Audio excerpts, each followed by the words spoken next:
We should care about the protection of people as much as we care about the protection of our planet. To me, these fights are the same.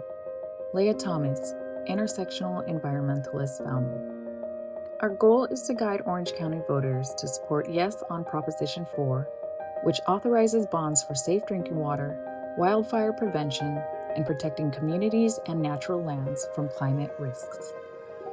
Prop 4 authorizes $10 billion in state general obligation bonds for various projects to reduce climate risks and its impacts. Access to safe drinking water is not important for everyone.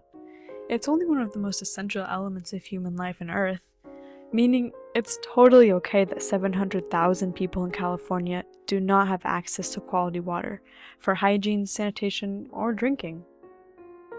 Proposition 4 intends to allocate $3.8 billion of its budget to the protection of safe drinking water, flood, drought, and water resilience programs as stated in the General Election Voter Information Guide, Proposition 4. Part A of Section 1 of the proposed laws states every human being has the right to safe, clean, and affordable drinking water. $1.9 billion of this budget will be used towards efforts to increase the quality of drinking water, water storage for future droughts, and the removal of contaminants in our drinking water. This bond money will offer support to companies like the Orange County Water District, OCWD, and the Municipal Water District of Orange County, MWDOC, which ensure that our OC residents have access to clean running water.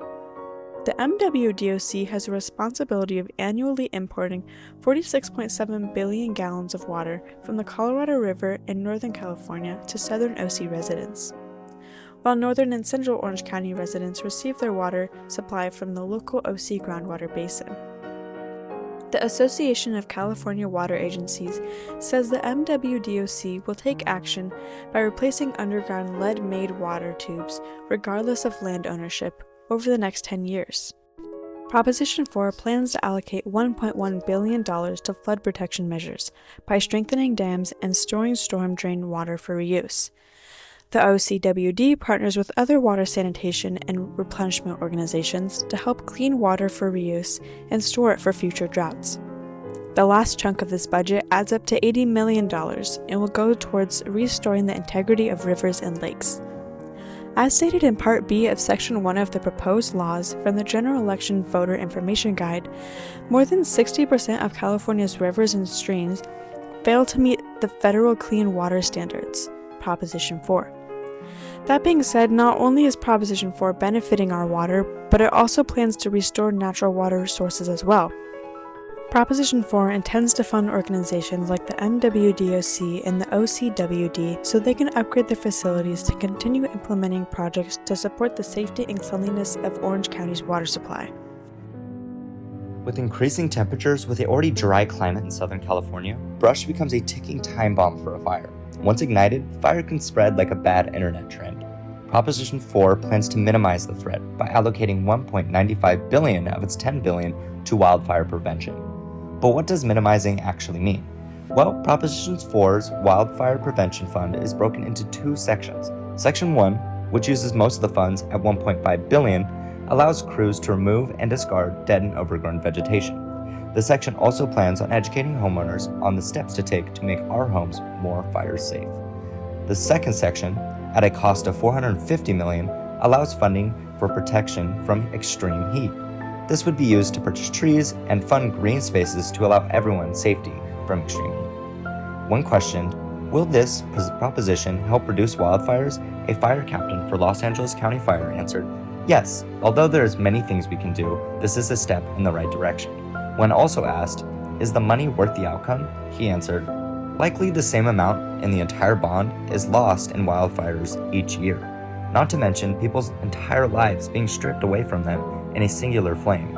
This bond is a perfect step, including not just procedures to reduce wildfires directly, but also inform SoCal residents the ways to reduce those losses. Proposition 4 is set to put $1.9 billion into protecting natural lands from climate change.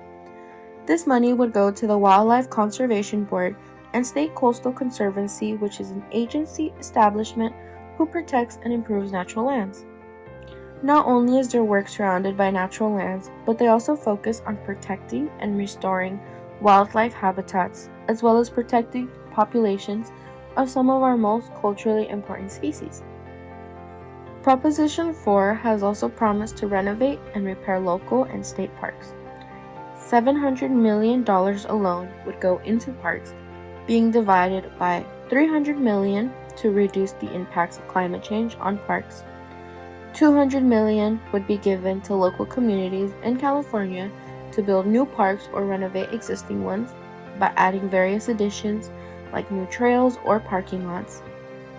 And lastly, $200 million will be used to repair state parks and provide better and new nature education. Protecting people from climate risks, specifically from the agonizing embrace of sweltering sun rays. Heat waves are becoming more frequent and intense in cities due to climate change and the urban heat island effect. Heat waves are the leading cause of morbidity and mortality among all environmental hazards. SoCal is no stranger to extreme heat, but persistent humid heat waves still test the adaptability limits of its residents. Because of its geography and subtropical location, Southern California has experienced intense extreme heat during the observed record and has seen an increase in heat wave metrics such as duration, frequency, and severity over the last few decades, markedly in densely populated urban regions. Srivastava et al. Extreme heat increases risk of heat-related illnesses like heat stroke, dehydration, respiratory problems, and cardiovascular complications, especially in vulnerable populations. It also contributes to sleep disruption and discomfort. Prop 4 proposed laws for climate risks. Section 1. The people of California find and declare the following: planning, investment, and action to address current and future climate change impacts must be guided by the best available science, including local and traditional knowledge. $450 million will be allocated to reduce the effects of extreme heat. Of that $450 million, $100 million would go into constructing places for people to go during heat waves or disasters. $150 million would provide grants for local communities to conduct activities that provide environmental benefits, such as reducing air pollution. And $200 million would be focused on employing man-made urban areas with green spaces. Urban green spaces are public areas in urban environments that include an abundance of greenery and large-scale water features. Urban green spaces are considered an appropriate way to reduce urban heat island effects and provide comfort to nearby occupants. In addition to cooling the actual space, urban green spaces are also able to influence the surrounding area, and this phenomenon is called the urban green space cooling effect. Farshad Aram et al. The main argument against the proposal of Proposition 4 is by the Howard Harvest Taxpayer Association. They argue that at the start of the year, California already had over $78 billion of bond debt. Now there's a proposal to add an additional $10 billion for ambitious climate programs. Can you guess who's going to foot the bill? That's right, we taxpayers. Not to mention the estimated $9.3 billion in interest, adding to a total of almost $20 billion in state bond debt. While $20 billion is a mouthful, the General Election Voter Information Guide claims that this bond will help prevent the possible $60 billion it would cost in disaster relief. This means that it would cost taxpayers more money not to vote for Proposition 4, due to the future predicted climate events including raging wildfires wiping out people's homes, land, and buildings, flood damage doing the same, plus contaminating water and destroying crops, and the cost of importing water to alleviate drought symptoms. Thank you for listening to our suggestions and the information we shared throughout this video. Proposition 4 intends to benefit Southern California and the health of our planet, so please vote yes for Proposition 4 in this upcoming election. That was a lot of information taken. For a better understanding of how to help our environment, there's a wide variety of on-campus resources you can find. One of these being the Sustainability Project. Our club meets bi-weekly and covers how to help our environment thrive. For more information, send me an email at Dylan, D-Y-L-A-N, Drew, D-R-E-W, Rowe, R-O-W-E, @icloud.com. Thank you for listening. Bye.